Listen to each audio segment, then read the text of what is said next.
कहानी की शुरुआत होते ही हमें एक कार ड्राइवर को दिखाया जाता है जिसकी वैन से अचानक एक हिरण टकरा गई थी। उस समय उस हिरण को देखकर ऐसा लग रहा था कि जैसे वो मर चुकी हो, लेकिन थोड़ी ही देर बाद वो हिरण अजीबो गरीब तरीके से मूवमेंट करके उठ जाती है। उसकी आंखों को देखकर ऐसा लग रहा था कि जैसे वो नॉर्मल हिरण नहीं है। यहीं से सीधा सीन को शिफ्ट करके हमें एक आदमी को दिखाया जाता है जो कि एक बहुत बड़े फॉर्म का मैनेजर होता है। इस आदमी का नाम सिक्वू था। आज से कुछ साल पहले ही उसकी वाइफ से डाइवर्स हो चुकी थी, जिसकी वजह से वो अपनी छोटी बेटी का ठीक से ध्यान भी नहीं दे पा रहा था। अगले दिन उसकी बेटी का बर्थडे होता है। अपने बर्थडे पर वो उससे जिद करती है कि वो उसे उसकी मदर से मिलवाने के लिए बुसान लेकर चले, और वो अपनी बेटी की बातों पर एग्री भी हो जाता है और दोनों बाप बेटी बुसान जाने वाली ट्रेन में बैठ जाते हैं। उस ट्रेन में और भी बहुत ज्यादा लोग सवार थे, जिनमें एक वर्किंग क्लास हस्बैंड सिंघुआ, उसकी प्रेग्नेंट वाइफ संगजियोन्स, उसके अलावा हाई स्कूल की बास्केटबॉल की टीम थी। अब जैसे ही ट्रेन की डोर को ओपन किया जाता है, अचानक से एक लड़की वहाँ पर आती है जिसके पैर पर किसी के काटने का निशान था, और देखते ही देखते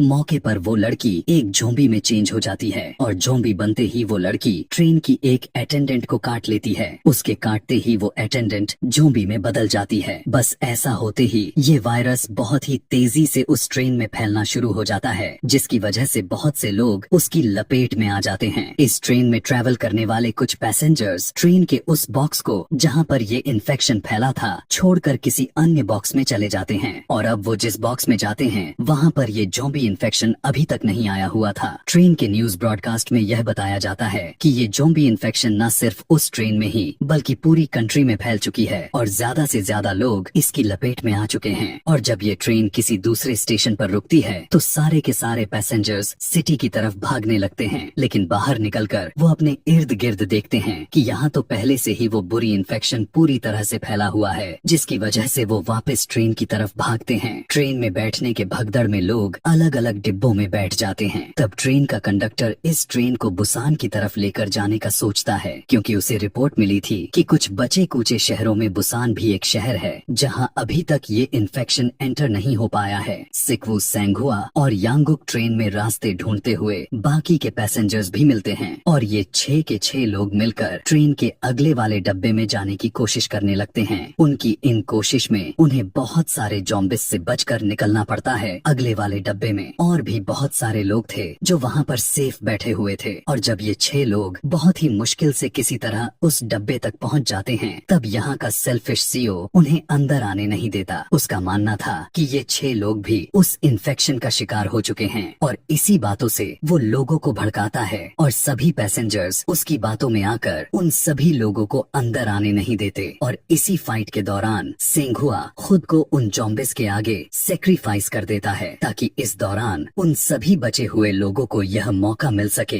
कि वो दरवाजा खोलकर सेफ बॉक्स में चले जाए। अंदर आ जाने के बाद वहाँ का सीईओ उन चारों लोगों को एक दूसरे डिब्बे में आइसोलेट करता है, ताकि अगर ये इन्फेक्शन का शिकार हो चुके हों तो बाकी लोग इस इन्फेक्शन से बच सके। दूसरी तरफ उन पैसेंजर्स में एक लड़की जो कि काफी अपसेट थी, क्योंकि उसकी सिस्टर इंगिल अब एक ज़ॉम्बी बन चुकी थी, इसीलिए वो जानबूझकर उस दरवाजे को खोल देती है जहाँ पर इन्फेक्टेड लोग थे, और बस ऐसा होते ही वहाँ पर तबाही का माहौल बन जाता है। वो सारे के सारे ज़ॉम्बिस उस डब्बे में घुस जाते हैं और बचे हुए लोगों को काट काट कर ज़ॉम्बी में कन्वर्ट कर देते हैं, और अब यहाँ पर सिर्फ वही लोग बच जाते हैं जिन्हें दूसरे डब्बे में आइसोलेट किया गया था, और वो थे सिक्वू, शुआन और शियांग। इनके अलावा वो सीईओ और एक ट्रेन अटेंडेंट खुद को बाथरूम में बंद करके अपनी जान बचा लेते हैं। फिर हम देखते हैं कि इस ट्रेन का रास्ता ब्लॉक हो चुका था, जिसकी वजह से उस स्टेशन की पटरियां बंद पड़ जाती हैं, और जैसे ही वो ट्रेन अपने स्टॉप पर रुकती है, बचे हुए पैसेंजर्स किसी दूसरी ट्रेन की तलाश में निकल पड़ते हैं, और इसी तलाश में वो सभी एक दूसरे से बिछड़ जाते हैं। वो सीईओ एक बार फिर से उन ज़ॉम्बी से बचकर भागने लगता है। वो अपनी जान बचाने के लिए ट्रेन चलाने वाले ड्राइवर को उन ज़ॉम्बिस के आगे फेंक देता है, जिसकी वजह से वो ड्राइवर भी उन ज़ॉम्बिस का शिकार हो जाता है, और वो सीईओ बच जाता है। अब यहाँ पर वो सीओ वैसे तो बच गया था, लेकिन इसे एक ज़ॉम्बी ने पहले से काट लिया था और वो खुद एक ज़ॉम्बी में बदल चुका था और वो बचे हुए लोगों पर अटैक करने के लिए आगे बढ़ चलता है। सिक्वू उस सीओ ज़ॉम्बी से लड़ता है, लेकिन इस फाइट के दौरान सीओ सिक्वू को काट लेता है। सिक्वू यहाँ पर समझ जाता है कि अब क्योंकि उसे ज़ॉम्बी ने काट लिया है तो अब वो भी ज़ॉम्बी में बदलने ही वाला है। यह सोचकर अपनी बेटी और शियांग को इंजन से वाले रूम में बंद कर देता है। जाने से पहले वो अपनी बेटी से अपनी जिंदगी के आखिरी वर्ड्स कहता है। अब जाहिर सी बात है कि सिक्वू को ज़ॉम्बी बन जाना था, तो जैसे ही वो फुल ज़ॉम्बी बनता है वो फौरन ट्रेन से कूद जाता है। यहाँ पर हम देखते हैं कि सिक्वू काफी ज्यादा इमोशनल हो जाता है और वो मरते हुए भी उन मूवमेंट्स को याद करता है जब उसकी बेटी बिल्कुल छोटी सी थी और उसने उसे अपने हाथों में उठाया हुआ था। और वह ट्रेन फाइनली बुसान पहुंच जाती है और तब दो लोग शुआन और शियांग वहां पर उतरते हैं और ये दोनों ही थे कि उस ट्रेन में सरवाइव कर चुके थे। वो आगे की तरफ जाते हैं जिसकी दूसरे तरफ कुछ सोल्जर्स थे और सोल्जर्स बॉर्डर पर ज़ॉम्बिस से डिफेंस कर रहे थे और उन्हें उस टनल के अंदर देखकर यह सोचते हैं कि शायद ये दोनों ज़ॉम्बिस हैं और अब वो बस उन दोनों को शूट करने ही वाले होते हैं कि तभी उन्हें शुआन की गाने गाते हुए आवाज सुनाई दे पड़ती है, जिससे ये समझ जाते हैं कि ये कोई ज़ॉम्बी नहीं है बल्कि ये रियल ह्यूमन सर्वाइवर्स हैं। शुआन वही सॉन्ग गा रही थी जो वो अपने फादर के लिए हमेशा से गाना चाहती थी, लेकिन आज अपने फादर की डेथ के बाद वो उन्हें याद में यह गाना रोते हुए गा रही थी और ये बहुत ही ज्यादा इमोशनल सीन हो गया था। और इसी के साथ यह कहानी भी खत्म हो जाती है। ऐसे ही और भी मूवी एक्सप्लेनेशन वीडियोस देखने के लिए कमेंट में नेक्स्ट लिखना ना भूलें। Thanks for watching.